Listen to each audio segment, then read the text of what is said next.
Alright, here's another one from Core Concept 3. This one's going to require us to do a little math, so I'm going to pull up in a minute my little office hours program, and it's where I have a whiteboard to draw on. But it asks us, when income is $100 per week, 10 gallons of gas are demanded, or it tells us that. And when income is $140 per week, 15 gallons of gas are demanded. And it wants to know the income elasticity of demand for gallons of gas. And if you want to follow along in your textbook, you can refer to pages 443 and 444, where you get a definition of income elasticity of demand, which is simply put is just how quantity demanded for a product changes when the income for that product, or the income of the consumer, changes.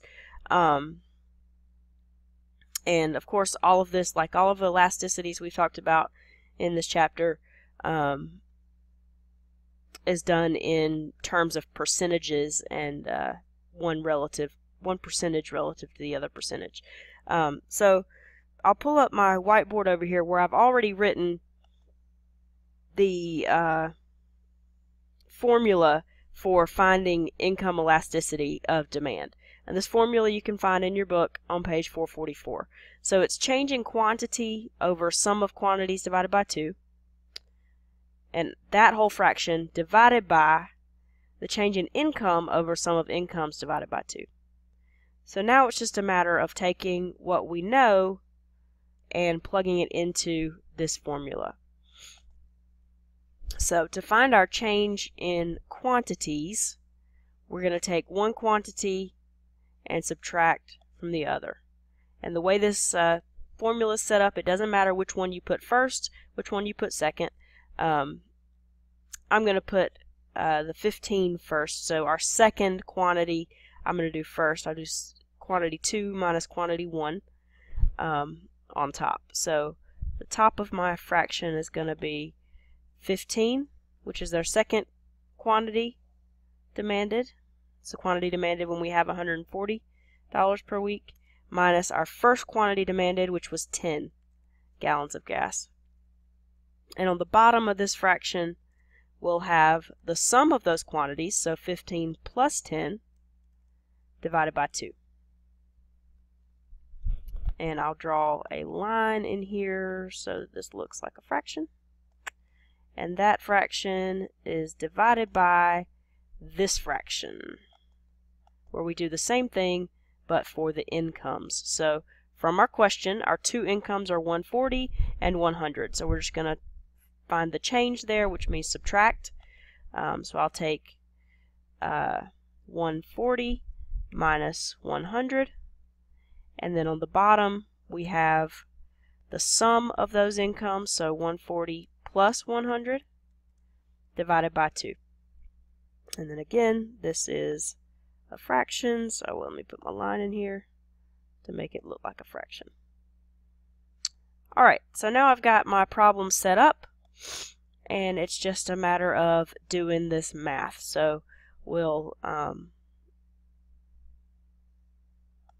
do what we can, and we'll pull out the calculator to do the rest for us. So over here on top we have 15 minus 10, which is of course 5. And on bottom we have 15 plus 10 divided by 2. So that's 25 divided by 2. We can ask the calculator just to be sure we get it right. 25 divided by 2 is 12.5. So we've got a 5 on top and a 12.5 on bottom over here. 12.5. And let's put our line in there so we remember it's a fraction. And all that's divided by the fraction on this side, which is 140 minus 100, which is 40, divided by 140 plus 100, so 240 divided by 2. 240 divided by 2 is 120.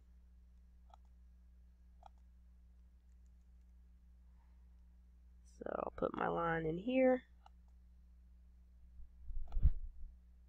so that that's a fraction.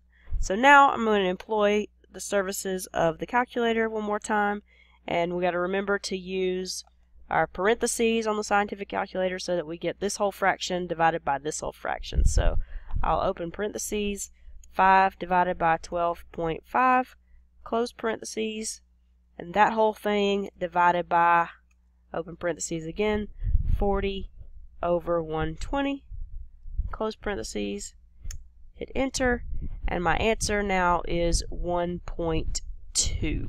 So this whole thing equals 1.2.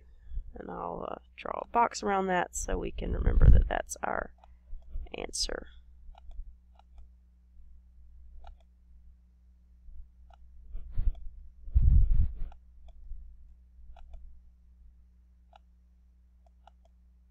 Okay, so my box tool's not working. Maybe a circle. There we go. Circle the answer, 1.2. So now if we go back over to our answers, the answers that we have here are 0.83, 1.21, 0.13, and 8. I'm going to assume there's probably some rounding issues that make us not exactly the same as their answers.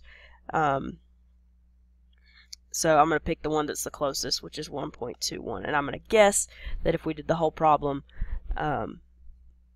rounding, that we'd probably get that same answer. But if at any point you come across something like this in your homework and you've got a question about it, feel free to shoot it to me. If you don't feel comfortable guessing and assuming that rounding was the issue. But certainly we got 1.2, and that's definitely much closer to 1.21 than it is to any of the rest of these. So I'm going to choose the 1.21 and say it's probably some rounding issues in the math. And we're told we're correct. So I hope that makes sense. If you have any questions about that, here, let me flash that screen with the math on it back up here for you to look at right before I close this out. If you have any questions, feel free to stop by my office hours to ask.